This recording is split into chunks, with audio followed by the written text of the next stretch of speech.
యెషయా గ్రంథంలో నుండి 38వ అధ్యాయం నుంచి కొన్ని మాటలు నేర్చుకుందాం.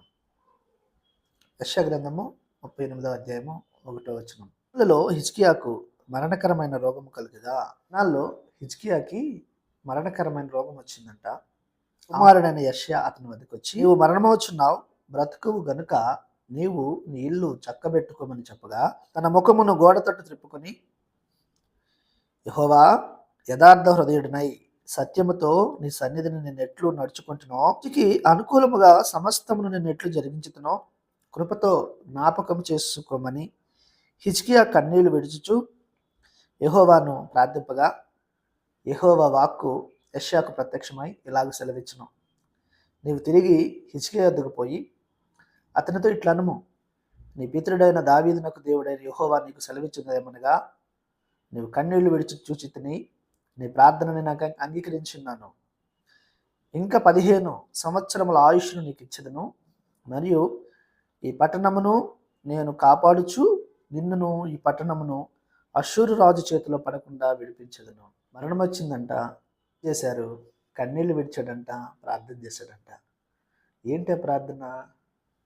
ఒళ్ళు నొప్పులను, కాళ్ళు నొప్పులను, తలనొప్పను కాదు, నేను చచ్చిపోబోతున్నాను, మరణము గురించి ప్రార్థన చేశాడు. దేవుడు, నీవు కన్నీళ్లు విడుచుట నేను చూశాను, నీ ప్రార్థన నేను అంగీకరించి ఉన్నాను, నీ ఆయుష్ను పొడిగించాను. చూసారా? ఆ రోజు హిజ్కియాకు సమస్య వచ్చినప్పుడు, బాధ వచ్చినప్పుడు, కష్టం వచ్చినప్పుడు దేవుని దగ్గరికి వచ్చాడు, అడిగాడు. మనం కూడా మన కష్టాల్లో, బాధల్లో, ఇరుకుల్లో, ఇబ్బందుల్లో, తోచని పరిస్థితుల్లో ఏం చేయాలో అర్థం కానప్పుడు దేవుని దగ్గరికి వెళ్ళి ప్రార్థన చేసినప్పుడు, ఆయన అడిగినప్పుడు, ఆయన సజీవుడు, చెవులుండి వినగలిగిన గొప్ప దేవుడు, మరణం పైన అధికారం కలిగిన దేవుడు. వింటాడు, వినడం మాత్రమే కాదు, ఆయన విడుదలనిస్తాడు. హిజ్కియాను బట్టి ఆ పట్టణాన్ని కాపాడాడంట, అష్షూరు రాజుల చేతిలో నుండి విడిపించాడంట. మన కష్టం వస్తే ఏం చేస్తుంది తెలుసా? మొదటిగా లోకంలో ఉన్నటువంటి కాలనీ పెద్దలో, కుటుంబాల్లో ఉన్నటువంటి పెద్దలో, లేదంటే మనకు తెలిసిన వారిని ఆశ్రయించే వారిగా మనం ఉంటాం.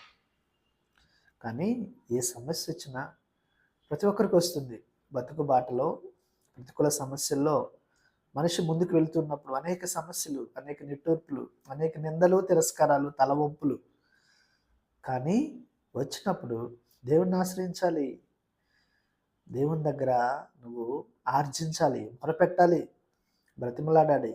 దేవుడు ఖచ్చితంగా మన మొర వింటాడు, ఆలకిస్తాడు, విడుదల